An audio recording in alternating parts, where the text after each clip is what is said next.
Welcome to Pound for Pound ATL, arguably the best place to get facts and opinions on your Atlanta Falcons.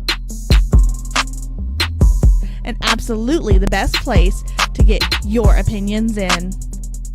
The guys are here, the chat is ready, and the conversation starts now.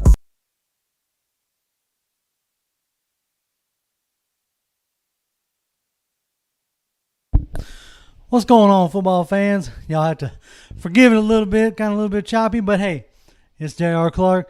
It's Pound for Pound ATL Live Vacation Edition, I guess you could say. But anyway, man, feels good. We got to win, right? Like, ain't much can be mad. Like, okay, we'll get into it, obviously, as it goes on, but I'm happy to be sitting here talking to y'all about a win. Toby D, Mike, what's going on, guys? Hey, man, a win. It's Wednesday. We got a win. You know, like, the only thing I'm missing is some wings, right? Oh, you know, because winners, right? So it's like, that's what I'm missing. So I need some wings. So probably after the show, I'll probably get me some wings to celebrate, you know, the win. But to be honest with you, I'm just glad we got it done. Yep. Wasn't the prettiest win. Wasn't necessarily something that we were like, man, this team might be on to something. But they did what they came in there to do, which is win. Like, point blank. Wasn't pretty, but we got it done. That's right. Toby D, how you doing, baby? Hey, I tell you what, guys. I think JR is a suitcase away from a suitcase of cash. that look like what you need to get in one of them silver suitcases with some cash in it, right? Hold on. And it don't look like what he's finna get ready to do. He's getting ready to take that cash and go drop it off somewhere. Hey, hey, look, I might have a deal in place. I might not have a deal in place, but can't really say. Hey, Pound for Pound family, y'all get the real JR this week. Yes, sir. I'm about to say, y'all, Hey, y'all definitely get the non-green screen version of me tonight. That's for sure. Yeah, it's just exciting to have a win, fellas. Finally go to work after Sunday and don't have to explain what the heck happened. Oh, yeah, right, right. You know? I tell you this, So man. I'm excited about that. We was, you know, obviously I'm in Florida at this junction right now, but me and my family, we was driving down, heading towards Orlando for our first stop while the game was going on. And so couldn't watch it while I was driving, but you know, checking scores when you can. My wife giving me updates, and like, because I couldn't watch it, anxiety's all like, you know, got me all tensed up or whatever. And then finally she gave me the update in the fourth quarter. She's like, oh, it's 14-14. You know, we're looks like we're getting close to the red zone. And I was like, man, can we just kick a field goal here? Can we just get a field goal to win? She gave me the update, seconds left. Oh, we kicked a field goal and we won. I was like, holy Pete, thank you. And it's like instantly all that stress, all that anxiety just like washed away. And it was so silly in that sense that something like this just, bugs me, so to speak. But it got me thinking immediately, and it was a question I posed to y'all right out, in the pre-show is, when was the last time we've had a fourth quarter game-winning drive? Much less a fourth quarter game-winning drive on the road. Like, That was the part that kind of stood out to me. And for all those people, like, wondering, like, where the targets are for Kyle Pitts and all this other jazz, like, in that time period, he made some crucial catches. Yeah. So what that tells me is in crunch time, Matt Ryan is looking for him. So that means that that trust is already there. Yeah. Like, granted, it had to be there. You were down Russell Gage. You obviously don't have number 11 anymore. Like, the only thing that you have as far as true familiarity is Ridley. And that's something I want to bring that up here in just a minute. But so to go to the rookie in that fourth quarter, in that situation, to me showed a level of trust that I think people were wondering whether it was there or not. Right. Now today, something I don't know if y'all noticed today during their interviews or whatever, like, it's becoming apparent that right out the gate, these other teams are like doing what they can. Uh-oh, did you lose me? Am I back? No. Okay. I think I got what you were saying, JR, because I think that, to your point, I do like that point about Kyle Pitts, because I was a little bit concerned because, again, now I'll start with the kudos. We'll get a little critical later because I do think that I have some quarrels a little bit about not using Kyle Pitts a little earlier in the game in the red zone, and I thought would be some critical situations. I thought that we got Kyle Pitts for the red zone, but we'll touch on that a little bit later. You know what, though, to your point, JR, I'll give out some kudos a little bit because I think you brought up a good point about when is the last time we actually had a game-winning drive. Like the Matty Ice legend was kind of configured out of being able to, close the deal late. Didn't matter how much time was on the clock. We were going to win the game at the end of the day. But I think that is one thing right now. If we see it consistently, then we can make it a thing. But Arthur Smith did something Dan Quinn could not. We were down. He got us in a position to win the game, and we won the game.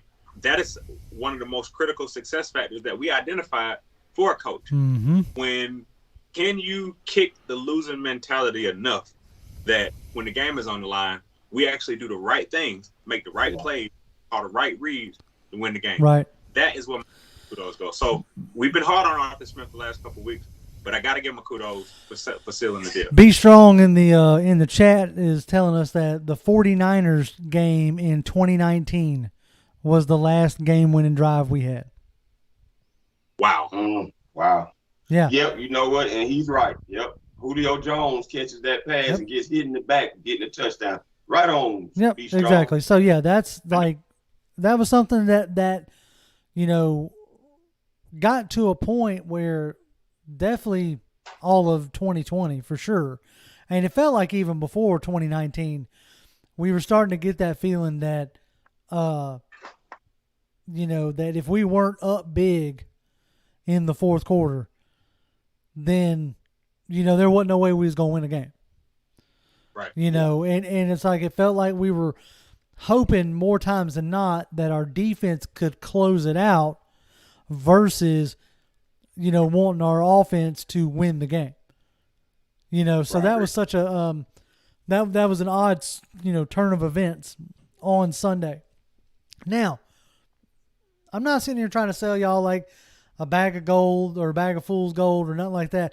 It wasn't like that game was pretty, like by any stretch of the imagination.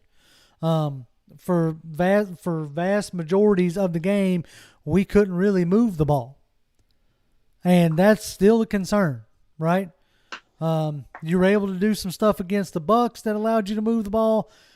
The stuff against like Philadelphia, you really couldn't move the ball much against them at all. And so, what you're hoping to see is that we can start stringing drives together. And something that you've pointed out plenty of times in this offseason and the early part of this season is that Arthur Smith is going for like more of a ball control offense. So if that's the case, buddy, you need to start controlling the ball. Like even in this game, you didn't win the time of possession battle. So we're gonna talk about it in a minute. Right. So that's like the things that I want to start seeing now. I'll say this: the offensive line is starting to look better. That was one of the things I was wanting to see. How does this offensive line look against not all-world defensive line? And they held up pretty well against Leonard Williams. I know our boy Azeez Ojulari got a sack, but it wasn't the wrecking ball that it has been.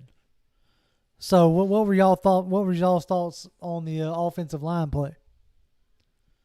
The offensive line played much better. I think they're going to continue to improve the more that they understand what it is that they need to do in this offense and the schemes. More muscle memory on what they need to do on certain plays. You're starting to see the Falcons running some similar plays that they had some success with, like the screen that Matt Ryan tried to throw to Patterson in the game against the Bucs that got knocked down. Mm-hmm. They threw that screen again, and Patterson had success off of it in this game against the Giants. And you're seeing other plays that are happening. And I mean, you got to give a shout out to Patterson. Oh, period. man, come on. CP84 in all three of these games has been the most consistent player on offense of anybody. And who would imagine that Lee Smith right now would have more touchdowns than Kyle Pitts and Hayden Hurst? Not this guy. This very moment. Look, I'm going to go ahead and call it. You know, something I tweeted out, like, I built almost an entire offseason narrative on what Kyle Pitts and Hayden Hurst was going to do. And by God, I think Arthur Smith saw it and said, "No, we ain't going to do that. I don't want them thinking that they know what I'm going to do, so I'm going to do something different." Because, my Lord, like, Hayden Hurst has been almost not, like, invisible. Yeah. And Kyle Pitts, he is, like, okay, at this point in his career, 3 games in, you know, he's doing about what I expected him to do.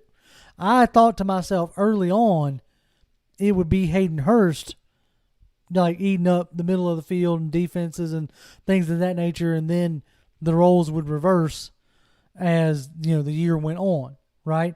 It's kind of how I saw it happening in my head. But no, man, it has been like Hayden Hurst has been invisible, and the 12 personnel has been Lee Smith, which, like, kind of, like, I guess you brought Lee Smith in, especially after the Eagles game, because of his blocking. Obviously, he's basically an extra offensive lineman. So, you know, where I figured after that Eagles game, I figured you would have saw more 13 personnel. No, you're still seeing about the same amount of 12. It's just Lee Smith. Which is kind of, you know, surprising more there to what I was expecting. Yeah. But you know what? Go ahead. Let me something real quick, because I know, like I said, while we're talking about the offensive line real quick, I want to touch on that a little bit, because one, again, we got to give another kudos. Jalen Mayfield has shown significant improvement from the very first game, and I think the more cohesion that we get amongst the offensive line, I will say this. By the end of the year, I think that he could potentially be one of our better linemen, because I'll be honest with you, there were 2 areas that kind of made me a little bit nervous, and it was at the tackle position.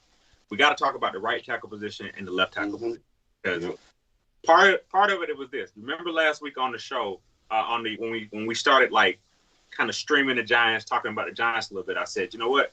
We really got to watch out for Leonard Williams. We didn't even know he was on the Giants, right? And I think Leonard Williams, which is on Jake Matthews' side, he was giving Jake Matthews fits. So I think the problem with this offensive line too is that they all seem to have some kind of talent, but, you know, hopefully as the weeks go on, that'll be something we need to watch. They start to gel and be a little bit more cohesive. Because I think to see Mayfield play well, it's like, good. Well, we hope you can keep it up. Right. And it's like Jake Matthews still a little bit more up and down for me. And Caleb McGary, I will say this. I would not be surprised next year if we draft a right tackle in the first 2 or 3 rounds. I don't think he's done for, but he has been, I would say, consistently, outside of Jalen Mayfield, one of our worst linemen. And again, we'll leave Hennessy alone for right now, because that's a whole set of issues. But I want to see more out of Caleb McGary, though, because I wasn't really impressed with what I saw on Sunday. Yeah, I think what you're seeing with McGary is, you know, the lack of off season for him. You know, with whatever was, like, had him on the, you know, on the bench there for a while, injury reserve or whatever it was, early on in the off season. So, but no, you're right. I mean, Caleb McGary hasn't been consistent enough to be considered at this point for any kind of extension whatsoever. Like, if they're not looking at you know, somebody to come in and compete with him, then that's another instance of shame on them, right? So, this is you know, definitely a situation where, you know, like, McGary hasn't played good enough as of yet, or consistent enough. He's had a handful of decent plays here or there, but he definitely hasn't played consistent enough. Hennessy has got decent technique, but he gets pushed around a little too easy. I'm hoping they figured that out, and what I'm really hoping for is if Mayfield continues to come on, and Lindstrom is already shown to be one of the better right guards in the league, like top 5, even through week 3. I think what you're seeing with Jake Matthews is him having to pay too much attention to Mayfield and not necessarily being able to solely concentrate on just his job, right? So I think if Mayfield can, it's really weird. I think if Mayfield can earn the trust of Jake Matthews and show that, okay, dude, I'm good. You don't have to consistently be leaning towards me or whatever. I think you'll see Matthews get back to his, above average play. Because Matthews he's not a Trent Williams. He ain't never been the best left tackle in the league, but he's always been, above average, and he's always been more than solid, a guy you didn't necessarily have to worry about. So, which is why, he was still, on the, still on the roster, obviously, and why I never thought, it's always been funny to me, like it's even being brought up in chat now, why it's funny to me, people don't think that Jake Matthews is worth the money. He's definitely, like, left tackles don't just grow on trees. You know what I'm saying? And solid, above average left tackles you don't get rid of. Not everybody can be Trent Williams. Not everybody can be, was it Jason, the Eagles guy? Jason Peters. Peters? Yeah. Not everybody can be Peters. You know what I'm saying?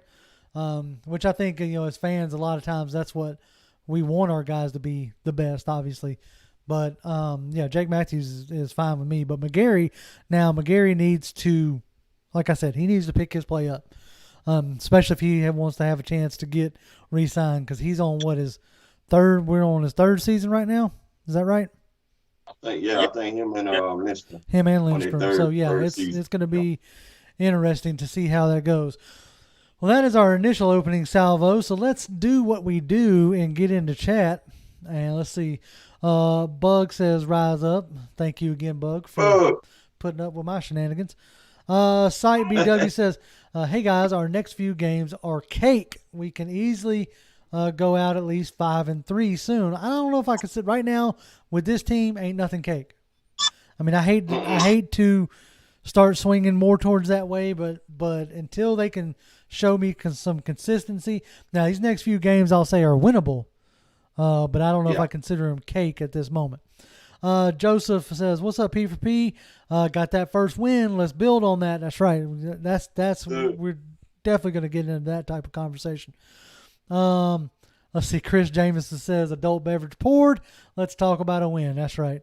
Asia Green says, "Hey, what's going on, Asia?" He says, "Same thing with King and Nick, along with Woon Carter." Says, "Rise up, pound for pound family. Good victory Sunday. Let's keep the momentum up." And that's, like, in a situation like this, that first win is so important. That's showing the team, the coach, everybody that, hey, we can do this.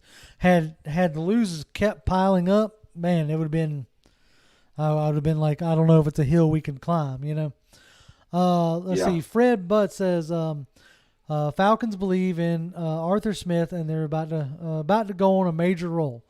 We would have lost the Giants game under Dan Quinn. I had, there was definitely a feeling that when we were tied 14-14 in the fourth quarter that I was like, yep, 0-3. We were going to find a way to mess it up, but I was glad that we didn't, obviously. Let's see. Jimmy Wright is in here, says, "P for you family, how are y'all?" He says, "Thanks for joining. Got that first win and all." He commented on my look as well. Which, see, I knew y'all was gonna be impressed with my shirt and my hat. Anyway, John Davis says, "Man, you're short."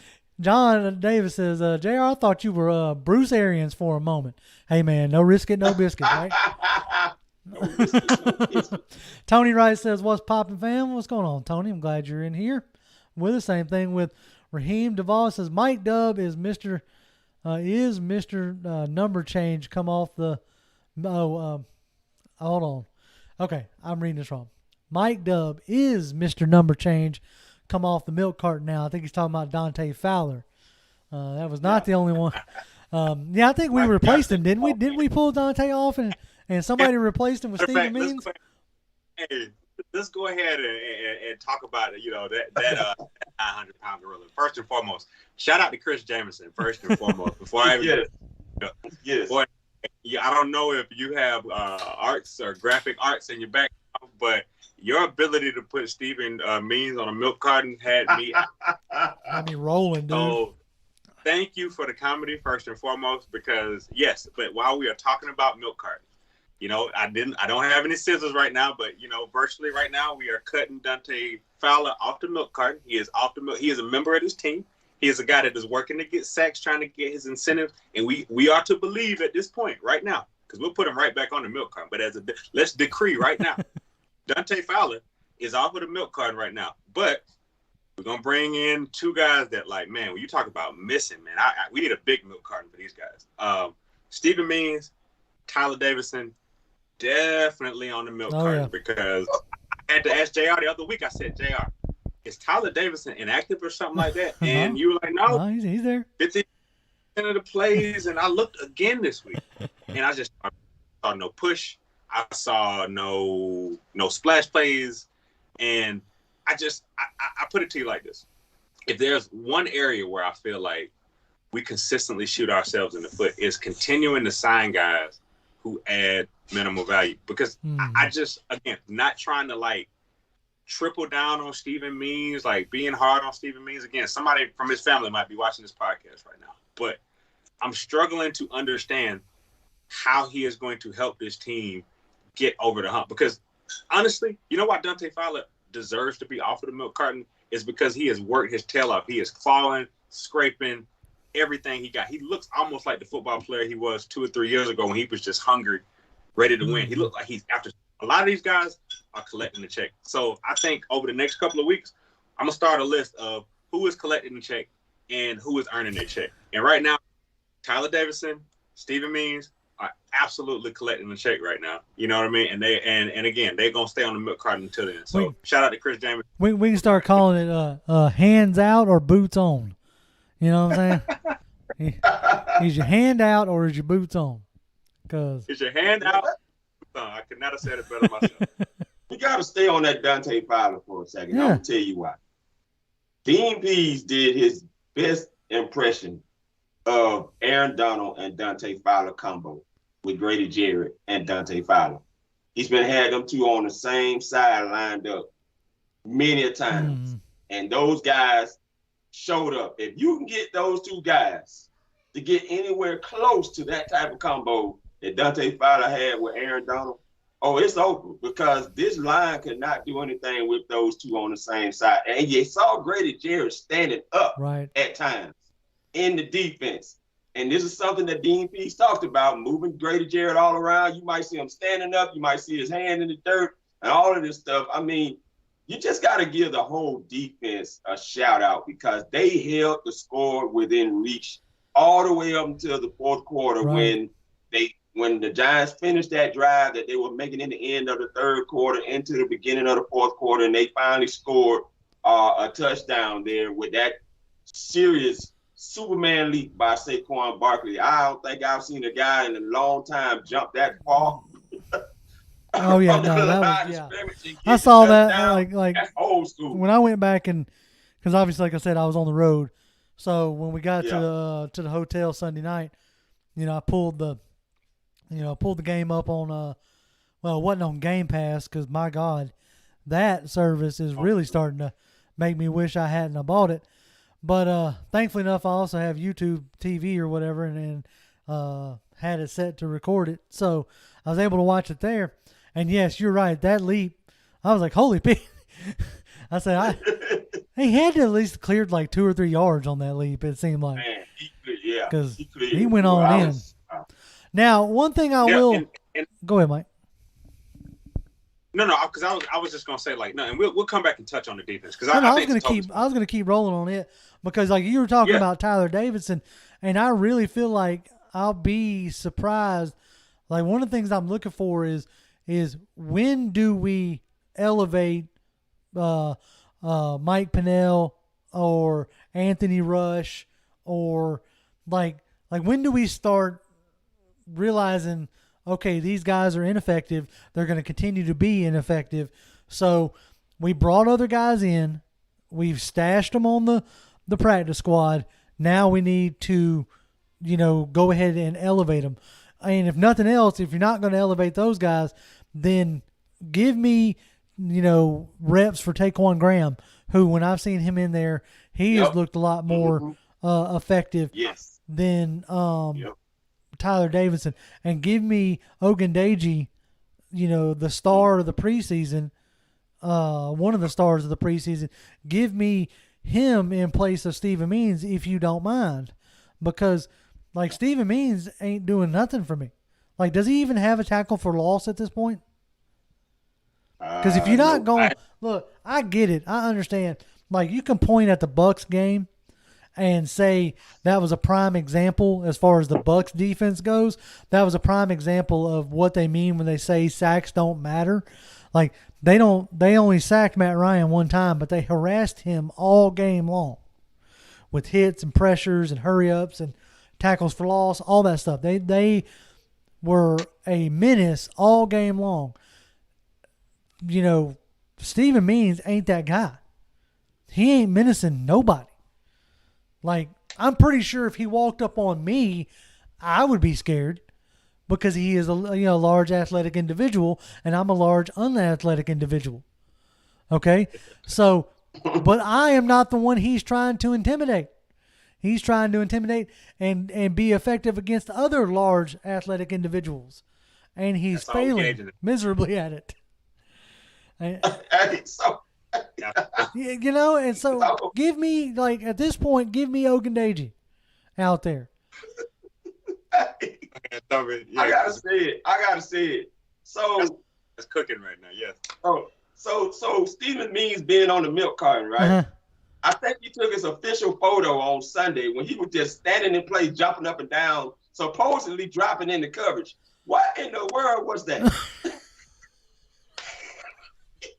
I don't ever need to see Stephen Means dropping into coverage ever again.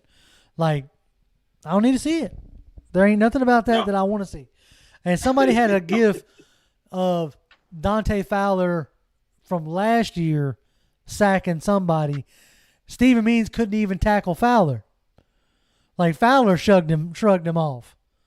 So he couldn't even tackle his own teammate. So yeah, I mean Stephen Means is definitely he's a guy who is on one side of the milk carton and Tyler Davidson is on the other. All right, so I want to jump back into chat real quick. Let's see here.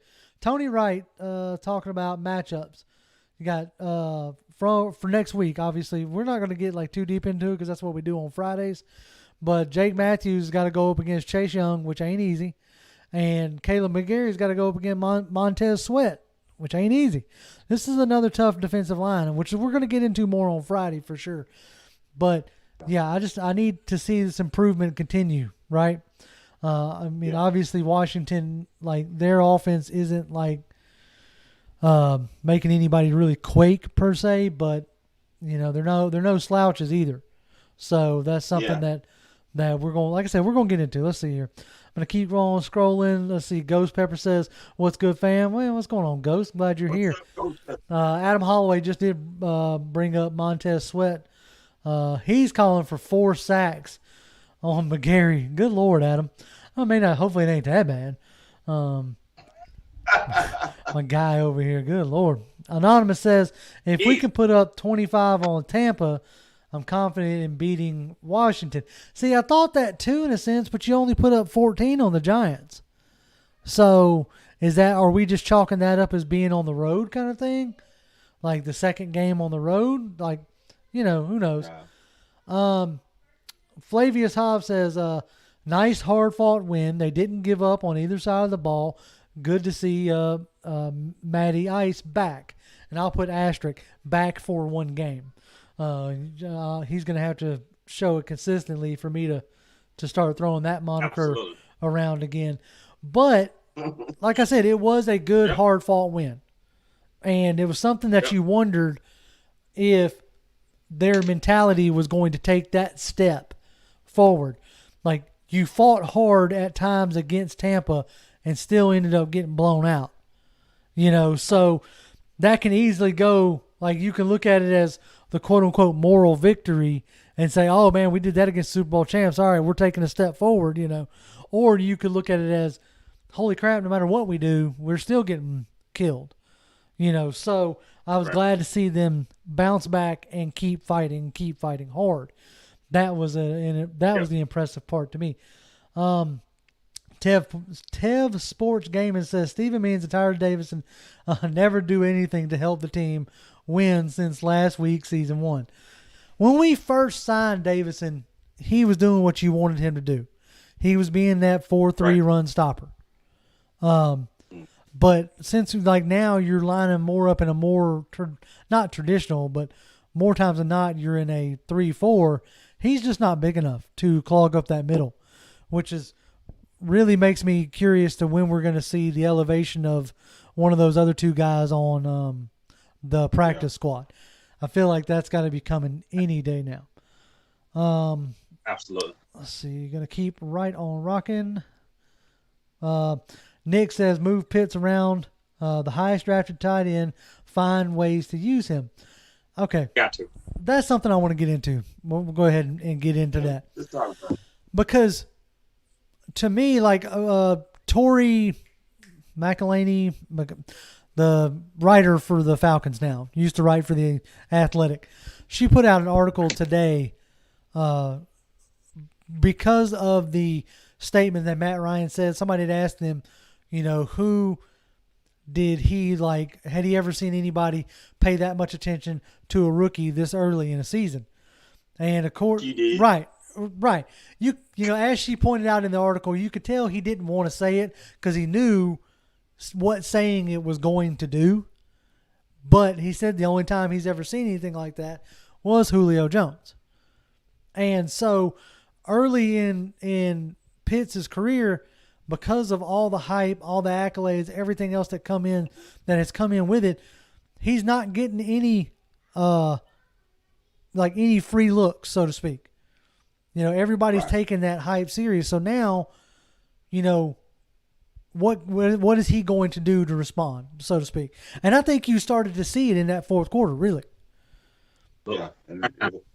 And even in the Tampa game, with that with that crazy catch he had there, like it's coming. You see what I'm saying? It's a train that you see coming a mile away, and it's just getting closer and closer every week. So two things we got to keep in mind when it comes to Kyle Pitts and this whole offense. First of all, if you look at the first three teams, they had a lot of extra time to prepare for the Falcons. Okay, now at the beginning, both teams had 2 weeks, but Arthur Smith chose to focus more on them and not as much as the team they were getting ready to play until the week of. Right. Whereas the Eagles chose the opposite. They wanted to get as much time on dealing with the Atlanta Falcons as they could that first week of the 2 weeks going into the second week. The next team, Tampa Bay Bucks, played that Thursday night, kind of like a mini bye. Yep. Had plenty of time to put in some extra different coverages that they may not run on a normal basis, that they can prepare for Kyle Pitts. Third week, Giants just played a Thursday night game against the Washington football team. I'm sorry. Trying to get us canceled.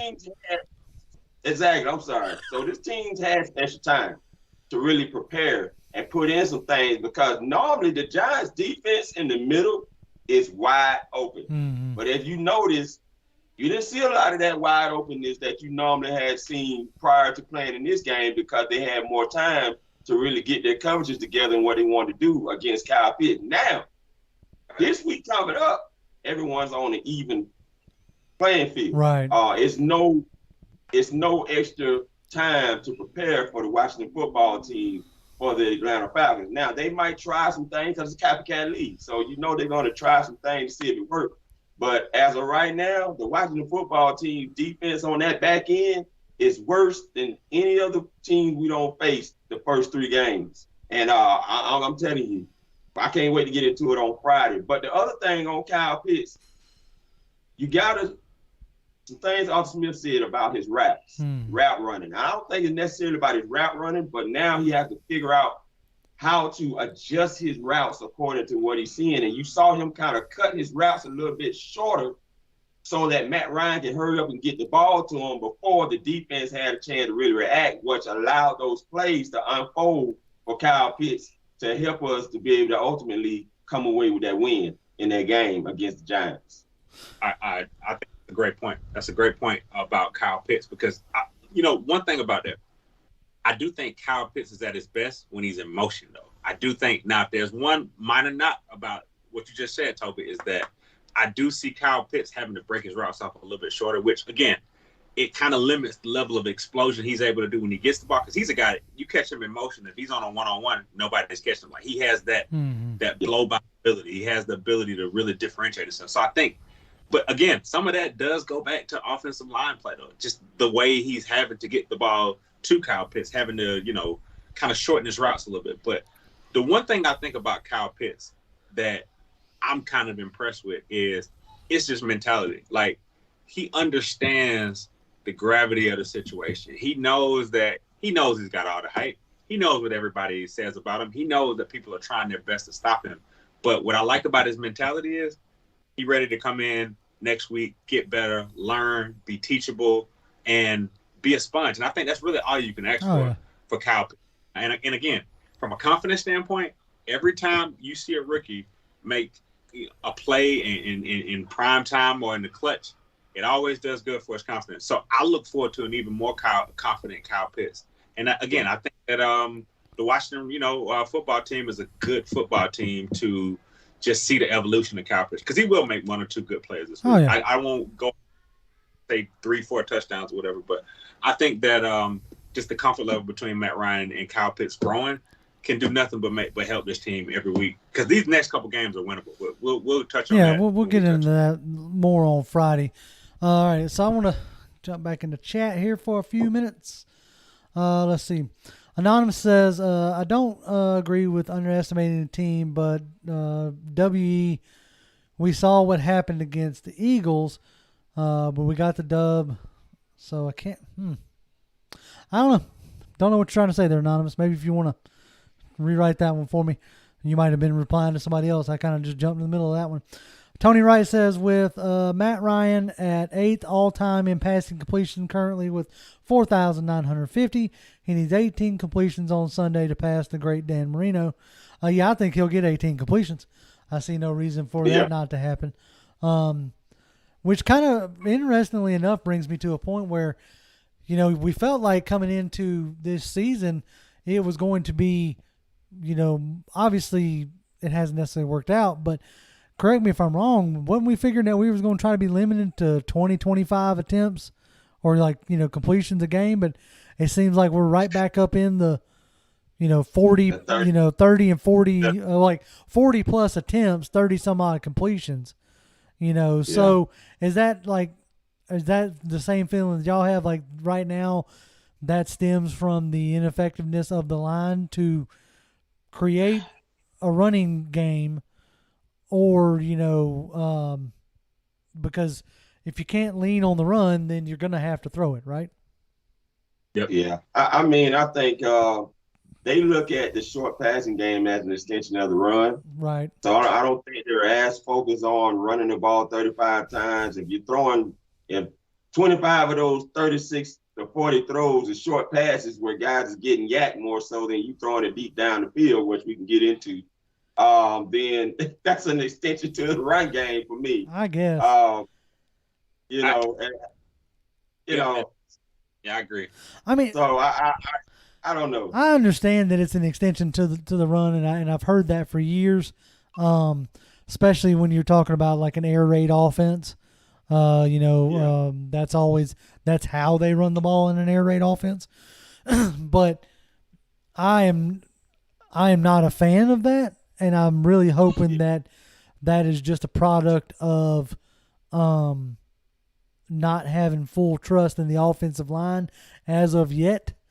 And maybe as the season goes on, they get into actually being able to, to gel and move people and so on and so forth. Because as it stands right now, as far as running backs go, like if you ain't getting Cordell Patterson on like a swing or a wide zone to where he can, as that commentator put it so many times during the broadcast, can treat it like a kickoff. If he'd have said, like, if I'd had $1, I probably could have bought lunch every time he said that. But anyway. But the one that's like somewhat a little bit more disappointing, and something you brought up pre-show, Mike, was Mike Davis's like almost ineffectiveness. You know, like he's definitely shown to be more of a guy who needs holes opened, where I felt like felt like maybe he was more of a bruising back. So are we just like seeing that wrong? I mean, so you know what's crazy is that I'll take the Mike Davis question, but I also kind of segue a little bit back about why are we having to throw so much, right? Like I think a lot of it is, and I'll be honest right now, because I know that this will be like in the chat. Listen, y'all can light me up, but I'm not ready to throw Mike Davis out yet. Right. Like I hear a lot of people that are just like, yeah, I'm done with Mike Davis. Like I've seen enough. I don't really see what he's going to be able to offer us from a value standpoint. And here's why I'm not ready to kind of be done with Mike Davis yet. I think a lot of our problems on offense, it starts and stops with Matt Ryan running for his life, right? So I look at the type of passes that are being completed. I look at how we're getting passes completed. Because let's be honest, Sunday was an ugly game to watch, but we got to win. Again, we know that. But to be critical about what got us to this point, it's a couple of things. We touched on it last week. The lack of an effective physical receiver continues to bite us. All of these finesse guys, they're just not adding anything. Now, Zacchaeus stepped up a little bit, but again, Tajay Sharp, I'm just not seeing it, right? So the reason why I don't think we've been able to see Mike Davis bust through is, one, the way we're utilizing him to an extent, because I think that in Carolina, Mike Davis got a lot of those dump passes and we're able to turn it into something, right? But I just feel like right now, he's not one of those guys that's like I said, I told you guys before the show, Cordell Patterson is a guy, usually he is going to make the first guy miss. And that's why I like Cordell. That's what makes Cordell Patterson a much more dynamic running back than Mike Davis. But I think Mike Davis has to be put in situations to gain a little bit of steam. And I think we'll see more out of Mike Davis, which is why I would say if the offensive line can gel this week, and it's a big if, because you talk about another tough defensive line. But the one thing I'll say about when we facing the Washington football team right now, is we've seen good defensive line play up to this point. We've faced some pretty murky defensive line. So I would say this could be a week where I think that if we can give Mayfield a little bit of help, I don't know. I just feel like let's give Mike Davis a little bit more of a sample size to see what he can do. Yeah, I got you. And then make that decision. Well, that brings up go ahead, Toby. Yeah, go ahead. Well, you go ahead. Well, I was going to like somewhat transition off this because we got a tip in chat. So if there's something you want to add to the running back talk, I want you to go ahead and do it. Okay. No, that's more important. Go ahead. Flavius Hobbs, he tipped us $5, which we very much appreciate. He says, Calvin Ridley may not be the type of receiver that thrives in Smith's offense. Arthur likes to get the ball to his playmakers and let them run. Now, there's a aspect of that I kind of agree that he may not be a fit for this style of offense if you're going on the Tennessee model, right? With Corey Davis and AJ Brown, those are two bigger bodied receivers. Calvin Ridley is not a bigger bodied receiver, but as far as if they get this yak yard offense going, I think what they want to do, getting guys out in space, Ridley will definitely thrive in that. He's really good when you get him in space. But that's why I put out a tweet earlier talking about, I feel like this team is missing that, physical receiver, that Mohamed Sanu style receiver. And, I looked at, somebody mentioned Tajay Sharp. So I looked at his, just size wise comparison. He's similar to what Sanu was. in height and weight. Sanu was a little bit beefier, so maybe that's something that Tajay can develop into. He's just not there right now, and honestly, I feel like that Kyle Pitts will be that, big body, more physical, receiver option. He's just not there yet. I mean, he's a rookie, Yeah. And I think for the most part, because never been drafted that high, yada, yada, yada, he has a lot more riding on his shoulders than we should rightfully be placing on them 3 games in my opinion. Okay? And I keep saying it out loud, 3 games in, so that because I feel like we're wanting and expecting, mid-season, end-of-season type production right now. Exactly. And I catch myself doing it too, especially while I'm watching the game. So I'm not immune to that either. I say it out loud so that I hear myself say it. But there's interesting examples of, there's that one play where Ridley didn't necessarily immediately turn it up for the first down, and people were criticizing, saying that, he just don't want it. I don't know if I necessarily agree with that, but I don't know if that's really just Ridley's game, But I think as this offense develops, as everybody settles into it more, it's going to start opening up to be that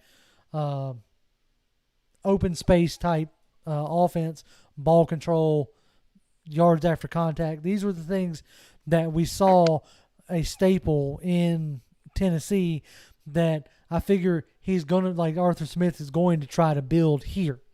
It's just going to, maybe take longer than we wanted it to, which will eventually bring back up. Maybe you should have, drafted a quarterback instead of a tight end if it was going to take time. And we can have that argument and that debate until we're blue in the face. But at that point, it's done. So no sense in continuing it, right? Yeah. All right. So what's up? Okay. No, go ahead. I know. I will say this before we get off the show eventually, because we got to throw this in there because this is a positive. For the first time, Arthur Smith led going into halftime. There you go. Preseason, we have not led at all. We go in down. Right there. I wanted to see how they were going to handle that. And you actually saw them trying to run the football in the third quarter when it's still 7-6 at 5 minutes to go. Now, they didn't accomplish everything they had hoped to, but something tells me if we were ever to make it to a Super Bowl that we're up in the game, we're running the football. Yeah. Okay. So I was definitely excited about that. The other thing is that drive where we ended up tying the game up, we took about 6 to 8 minutes off the clock. Mm-hmm. Now, it's a gamble when you're down, but we took that gamble and ultimately ended up scoring. And when you're in a ball control offense, you get down there, that's one thing you have to do. 2 things. You can't shoot yourself in the foot with penalties, what the penalties have gone down since the first game. And you have to score when you're down there and you take those long drives too. So they're going to have to work on that. The other thing, JR, me and you're going to have to dig into this a little bit more. But my mind is telling me this is not Arthur Smith offense as much as we think it might be. I'm thinking it's more the Dave Ragone effect from his Chicago days. And the reason why I say that is 2 giveaways. He had both Mike Davis and Cordell Patterson over there in 2019.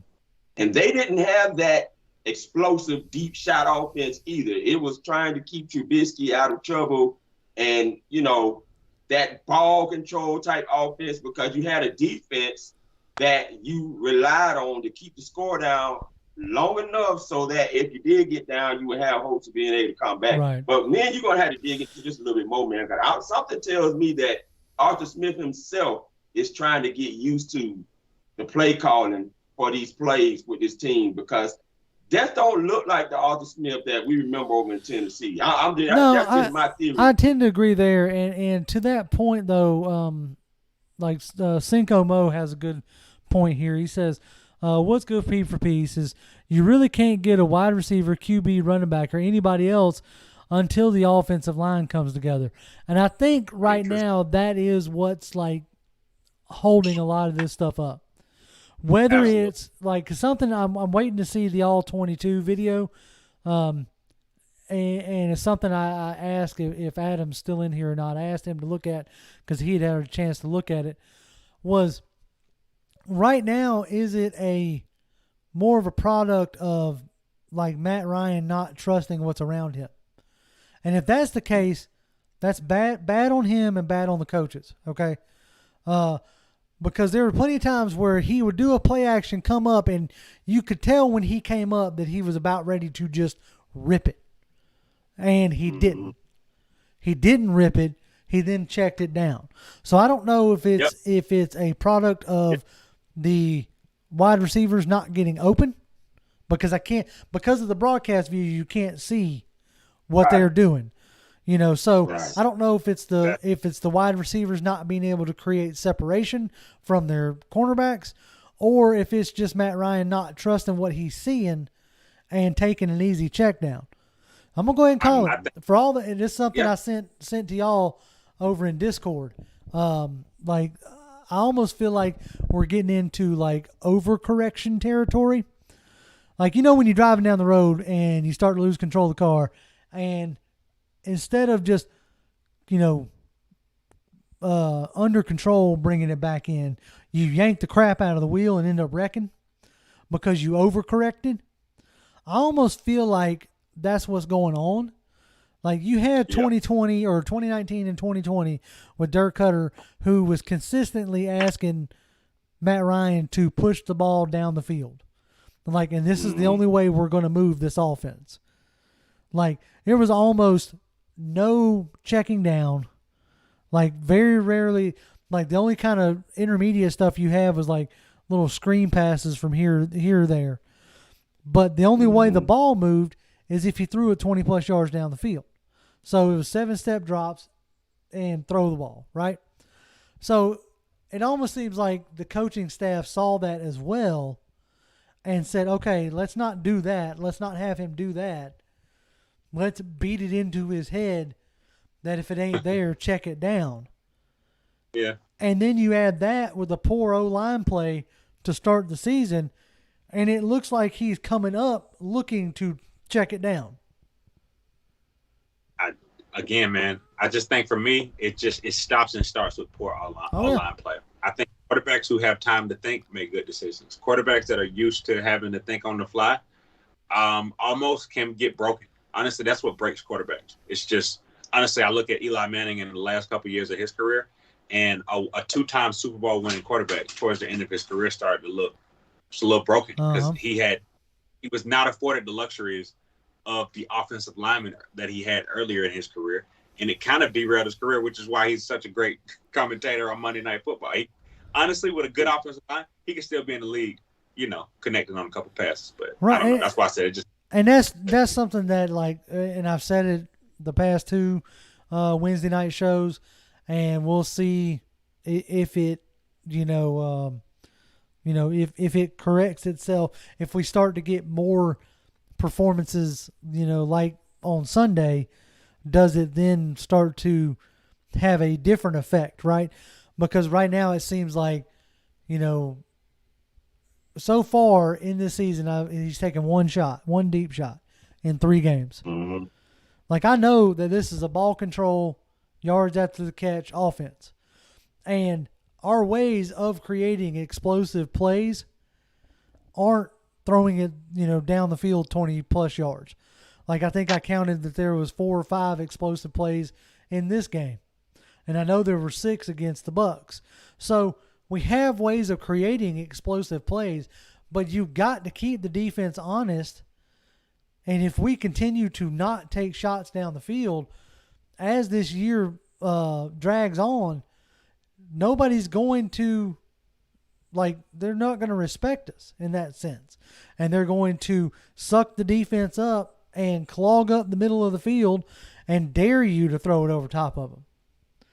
And you're going to have to start connecting on some of these to keep the defense honest. I'm not saying live on it like you did with Cutter, Because it's like I said before, it seemed like that's the only way we moved the ball. It was either a 20-plus yard completion or a pass interference. And that was the only way we were moving the ball downfield. Like, I ain't saying that that's what, you need to get back to, but you got to get to taking shots again. Whether it's Zacchaeus, whether it's, Pitts running up the seams, you've got to, because if you don't, before too much longer, everybody's just going to be sitting on the underneath stuff. And that's going to become impossible. I'm just going to be honest, JR. I don't see it happening. I don't think they want Matt Ryan to get caught up into throwing the ball deep. But you're going to sure as HE-double hockey stick have to get very creative with how you're creating space if you're going to continue this type of offense. Now, where it has benefited the team is it's benefited the defense. I mentioned this before. The Giants ran the second most no-huddle offense in 2020 behind Arizona Cardinals, with the Tennessee Titans being third, which is why you see us running a lot of no-huddle that we run. And the Falcons defense did not flinch. Right. They were able to hold their own, and one of the reasons is because of a lot of rest that they're now getting that they haven't been used to since that Super Bowl 51, which we don't care to really talk about. But that's when you started to see the fatigueness in this team, and it has plagued them. So they've been able to be fresh and come out there and play a whole 4-quarter game. This so far, to me, was the best game defensive output. You started seeing improvements, but you saw them you saw guys starting to pay attention more to the details. And one of the things you had talked about, that 12 personnel, remember you had talked about one of the tendencies of the Giants. When they was in 12, they ran. And lo and behold, they were in 12. Saquon Barkley got blown up by Oluokun because he realized that and was able to shoot the gap and got him before he can even get going when they was in that 12 personnel. So that's the one thing it does benefit. But when you running those types of offenses, man, I think against some teams we might see some deep shots here in this game. But I wouldn't count on a lot of attempts going downfield. And, I just don't see it. I don't see it being a mainstay by any stretch of the imagination. But you need to get to where you're hitting a few of them here and there, because if not, I think it's going to end up causing problems. Go ahead. Well, hold on. So look, now's probably a good time to go ahead and say this, because I'm going to speak to one person, but I'm speaking to everybody in pound for pound land that's out there checking us out today. It's one guy who showed up and showed out on Sunday that, again, I don't need a paragraph in the comment, but again, it is his shine and his luster. And that is my boy, Mr. Isaiah Oliver. I thought amazing job in the slot. I think that he has been probably one of our most consistent guys on the defense. The fumble that, he either recovered or he forced a fumble. Those are how I think, listen, I think that I don't want to jinx him or whatever he's doing, because obviously, he's taking the coaching from Dean Pease very seriously. And I think that his future in the NFL is in the slot. Yeah. I think he will make a really good slot corner. Now, again, I don't need a paragraph to that one person. As long as he's not on the boundary corner, we're good. Right. You know what I mean? No, it's set up like I can see, as I stated all offseason, that he could be that Logan Ryan money backer type role, and playing it from the slot, blitzing, things like that, and you're starting to see it come to fruition, and I'm glad of it. Hey, I'm glad to be somewhat right on something, right? And you're right. I don't need a paragraph. We get on some stuff. We missed on the stuff. Hey, man, it is what it is, right? We don't need another paragraph. No, I definitely don't need that. Just, take your win there, Mr. Oliver. Tony Lambert says, how do you guys feel about Felipe Franks possibly being sprinkled in? Now, I wanted to bring that up because the first person I ever heard even begin to talk about it, and I'll go back to even far as the Trey Lance days, early on in the offseason was Toby D talking about, using that Taysom Hill type role. And if it's something that they feel like that they can do, So, Toby, what you got on that? I think he could excel in it. Where he made the mistake at, though, and we saw Kyler Murray show you how to do it. Kyler actually pulled the ball and ran and got the touchdown last week. Whereas instead of Felipe Franks, he's got to learn how to read the defensive line crashing down. If he'd have just pulled the ball out, he could have got the first down and probably even got more running on that right side of the field. It was wide open. But that's stuff that he'll have to learn. But I think it is worth experimenting and trying. And it looks like the Falcons are not afraid to try to do stuff in the regular season. I mean, that's just how it is. They still got to figure some things out on his offense. So, but it didn't quite work effectively like they would have wanted. But it is something now that they have on film. If they see it again, something Felipe can learn from the next time and correct it and actually do something with it the next time around. So I actually felt good about it. Right, yeah. I'm on board the Felipe Franks tight end quarterback experiment because I think that we know that Felipe Franks as the quarterback is probably not going to do that more than 2 or 3 times a game. But again, like the change of pace, almost it's like a wildcat with plus upside, right? Because again, could pull that thing, but we also know that he's got a cannon and he can sling it 60 yards on a dime if you know that. Like you want to talk about pushing the deep game and possibly being able to make. I was going to bring up, yeah.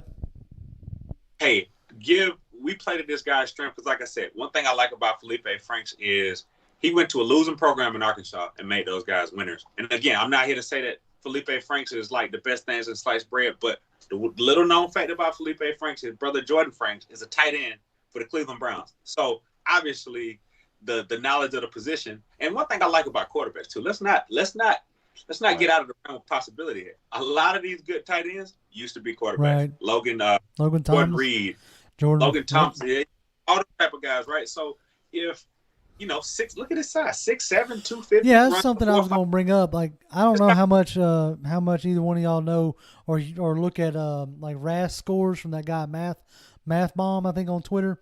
And you see him really pop up around draft time. Somebody put in Felipe Franks measurables as a tight end in that formula, and other than his size being like his weight, everything else was like plus and even going towards elite. So look, if it can give us an edge here or there, I don't care at this point, right? Whatever. Exactly. All right, so we've bumped up over an hour, so I'm gonna hit up this chat and we're gonna get some info, not info, but we're going to get some comments here. Anonymous says, the longer we take to get the deep ball active, the more out of rhythm Ryan will get. Not saying it won't be effective, but it's not a good sign at the moment. And that's a good way to wrap up kind of what I was trying to say. I'm not saying that it's got to be a mainstay like it was, but I feel like the longer we go without it, the harder it's going to be to pull that. Yeah. It's kind of like having, like with this Felipe Franks thing. I'm not against it because it puts another arrow in your quiver. And I want as many arrows as I can get, you know? Sure. And if we completely abandon deep shots, look at what, last year with the Saints and Drew Brees. Like, you knew they weren't going deep. Like, you knew it. If Brees was on the field, they weren't going deep. And that was one aspect you didn't have to worry about. As an offense, you have got to keep the defense guessing. You have to continue to put them in compromising situations. Right. And the more that you can take off their plate, the more effective you're going to make them. So they're going to have to figure out something there. Let's see. Nick says, new scheme on both sides. Give it time. And again, I said it earlier and I'll say it again. We're only 3 games in. I'll keep telling myself that. Jordan Daniel says, what's up with Pennell and Gallman? Yeah, I'm really interested in why Gallman hasn't been active. Like, you would figure by now he should be up to speed. Like, absolutely. You signed him a week before the season started. Well, but you know what? One thing I know is like we're at the end of the show a little bit, but one thing I will say is that, the Pennell rush, I will probably bet $1 that you will see one of those guys on the active roster this week because we don't know the health of Marlon Davidson. Right. That's one thing we hadn't. But again, we don't know what's going on with his ankle. And I kind of hated to see it because I thought Marlon Davidson, he's just a guy I want on the field in his defense. He be taking that step. But I guess, let me ask you this question, though, JR. This is more to you. We add Pernell or Rush. Where do we put Grady Jarrett? Because to me, Rush is a pure nose type. If you put in Pernell or Rush, you're putting Grady Jarrett on the edge. You're putting Grady Jarrett on the edge, and then like you're lining up, Dante Fowler on the other side, or you're or you're going to play, Dante Fowler like basically right behind Grady, like what Toby was talking about earlier. Rushing them both from the same side. Like that's what you're going to do, and you're going to put Bullard on the other side. Like that's my opinion of what you would do there. You'd have what amounts to, Bullard. We'll just say Rush. We'll say Bullard, Rush, and Jarrett, with their hands in the dirt, and then Fowler, they'll lined up right behind Jarrett.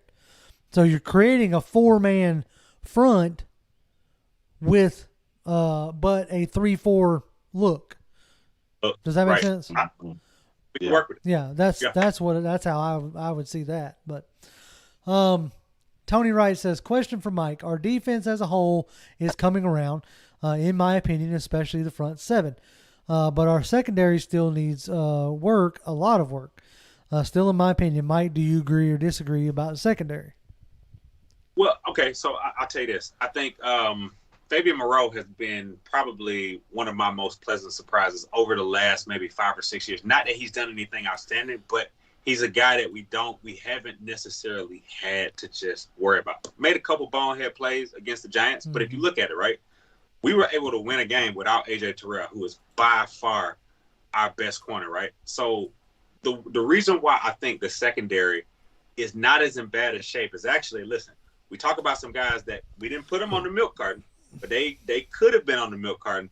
Deron Harmon, Eric Harris, I finally started to see those guys flash a little bit. Not a lot, not anything to say, man, I'm really the safeties. But I think the Giants are actually, Daniel Jones, or I looked at him and studied, he's actually not a bad quarterback. Like, I think now he could have played and, led his team better, but I think that you got to be on your A game to beat a Danny Dimes, basically, and I think that the secondary played well enough to get the win without A.J. Terrell. Because if you look at it like this, look at what happened to the defense after A.J. Terrell made that amazing play against the Bucs and got hurt.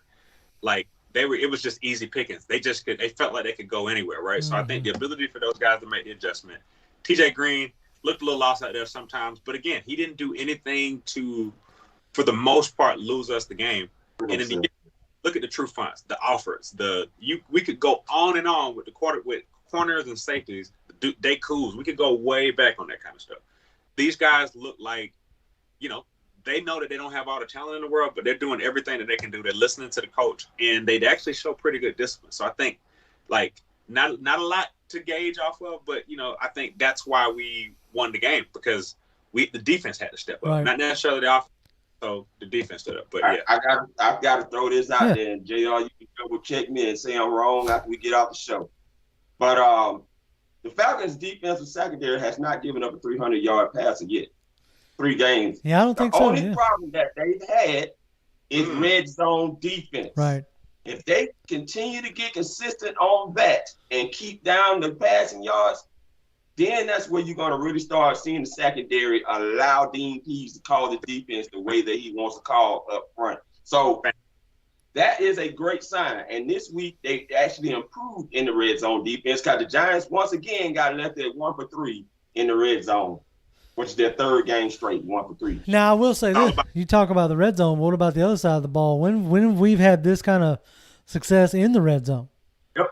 I mean, 5 for 6 in our last 2 games, right? Right, 5 for 6. And if you're including, field goals, I think we're 6 for 6, ain't we? Like, as far as now, it's just like, can we consistently get to the red zone?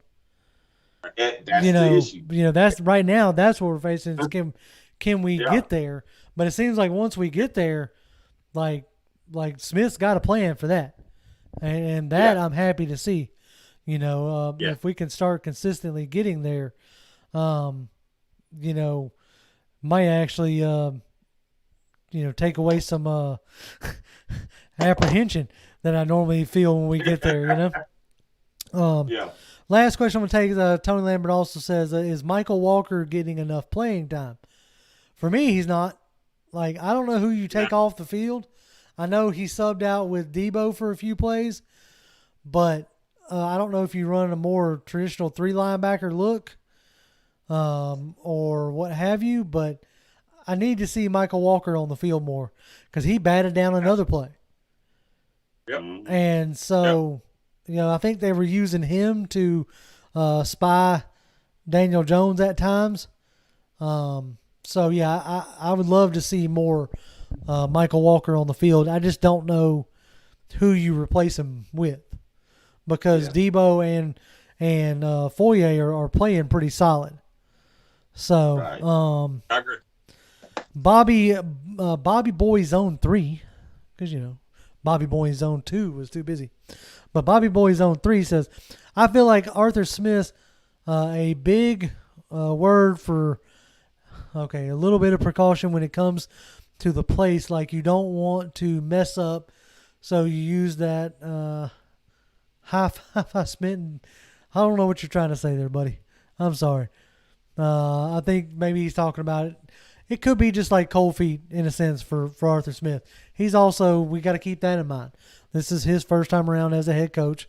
So he's also trying to figure out how he wants to do it.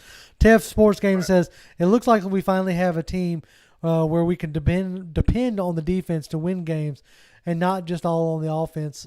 Gives Ryan some comfort. And he doesn't just have to think that the offense has got to go out and win now. But if they can keep it up, that should definitely start to enter his mind that he doesn't have to go out and like take some of that pressure off. Let's see. I agree. Anonymous says Smith is quickly shoring up our shortcomings. He's actually building the team around their strengths. He definitely has a plan in mind. I think that's something that Mike Smith had early on. Lost it in his latter years. Dan Quinn had it, but I don't think Dan Quinn knew how to build it, if that makes any sense. Yeah. Like he could sell it, but he couldn't. Right. Anyway. Right. He knew what he wanted, but he just didn't know how to put it together. Exactly. I find myself in that position quite a bit. I know what I want, just don't know how to put it together. Ghost Pepper says, AJ Terrell is back at practice. Yep, that's good. He's in the final stages of concussion protocol. I hope he clears so he can go against McLaurin and potentially Samuel if he gets cleared. Thoughts? It would be a boon, a big-time boon to this defense if AJ Terrell can come back. Yep. So that's a definite. Keith Simmons says, you think they are going to get Kyle Pitts targets? He's a natural mismatch. I think what they're going to do is I don't think they're going to force feed anything. And Arthur Smith commented on that. Could he force feed it? Sure. But if it's if he doesn't feel like it's the right call, then what good is that, right? It's like he said earlier in the offseason, if a guy gets 70-something targets but we lose the game, what's the point? Yeah. So I agree. I think people, us as fans, get hung up on that 4th overall pick in the first round. Yeah. And we get hung up on that so much that we feel like if he don't go out and score 2 touchdowns every game, then we wasted that pick. So let's see. I'm going to keep rolling. Tony Wright says on the Falcons' second touchdown drive, they took 8 minutes and 40 seconds off the clock. Matt Ryan was 9 of 10 on that drive. Yeah, I mean, there were stretches that Ryan played well, and that's an encouraging sign. If he can just get over whatever mental hump is going on, then I think we'll be okay. Chris James says Ragone is designing the offensive game plan, if I'm not mistaken. He's heavily involved in they used a great analogy in the offseason. I don't know if y'all remember talking about setting the table. Yeah. And I think that was a really great analogy. So yes, they're heavily involved. They have to be because Smith has a lot to do. So, they're still trying to figure out how to work together as well. So this is not like Smith showed up and brought all of his buddies with him, like Shanahan did out there in San Francisco. Like, I don't think he's worked with hardly any of these people. A few of them he has, but so this is definitely. But go ahead. He continues to hint out that this is not bringing in a Tennessee playbook, and this is what we're going to do, because that's clearly not what they're doing. Mm-hmm. Everything that he did in Tennessee, like I said, I think Dave Ragone has more of an impact on this offense than a lot of people realize. And one, because he came from a situation where they didn't have a good offensive line over there, and they still don't today. So they had to make adjustments in that area too. I mean, you got to give Arthur Smith kudos for seeing what the team needs right now with the current roster and bringing in guys that have ran some things similar to what this team needs to work with in order. If they just get better at what they're doing and repping it more, it may not be flashy, it may not be pretty, but if it can produce some wins and they're disciplined doing it, then hey, look, there's plenty of times where Baltimore isn't flashy or pretty.